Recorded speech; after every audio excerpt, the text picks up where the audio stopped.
పట్నంలా road మీద పోయేటప్పుడు చూడాలి, ముంగట ఏడగుంతుందో చూడంగాని ఎత్తిన తలకాయ దించబుద్ధి కాదు. మొత్తం పెద్ద పెద్ద హోర్డింగ్లు బ్యానర్లు ఏ రోడ్డుకు చూసినా. అబ్బరబాయ్, ఓటేస్తే గా పార్టీకే ఇయ్యాలరా అని అనిపిస్తుంది ఒక హోర్డింగ్ను చూస్తే. జర్రంత ముంగడుకోతే చల్ ఏమైనా సరే మా పోరగాళ్ళను గీ స్కూల్లోనే వేపియాలి అని అనిపిస్తుంది. ఇంకా ముంగట్టుకోతే ఇంకోటి, ఎట్లనన్నా చేసి మనకి కారును కొనాలి, నన్ను ఎక్కి తిరగాలి అని కోరిక ఉడుతుంది. ఇంకో జాగలో చూస్తే ఏకదం నీళ్ళు పాలు వంకించుకుందరు రండ్రి అని పిలుస్తున్నట్టే ఉంటాయి. ఏహే, మనకు డబుల్ బెడ్రూమ్ ఇల్లు వస్తుండే అని లైట్ తీసుకుంటాం.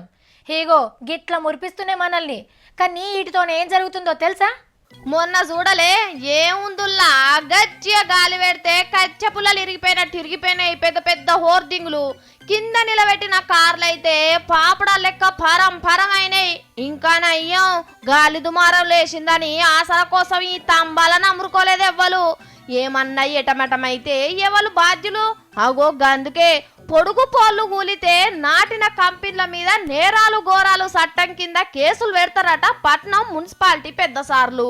సొప్ప బెండ్ల లెక్క తుట్ట ఇరిగిపోకుండా గాలి దేవుడే వచ్చి ఊపినా ఊగకుండా బందవస్తుగా నాటుకోవాలని ఆర్డర్ వేసిండ్రు.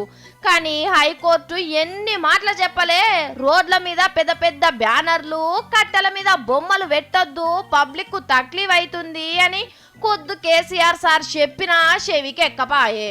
మొదలు వీటికి పర్మిషన్ ఇచ్చిన మున్సిపాలిటీ వాళ్ళ మీద కేసు పెట్టాలి. పబ్లిక్ పానాలు ముఖ్యమా పైసా ముఖ్యమా? ఇక ఒక పని చేయండి సార్లు, హోర్డింగులు నాటిన వాళ్ళ మీద, కూలుతుంటే చూసిన వాళ్ళ మీద, వీడియోలు తీసిన వాళ్ళ మీద, గింత అధ్వానమా అన్నోళ్ళ మీద కూడా కేసులు పెట్టుండ్రి, సరిపోతుంది.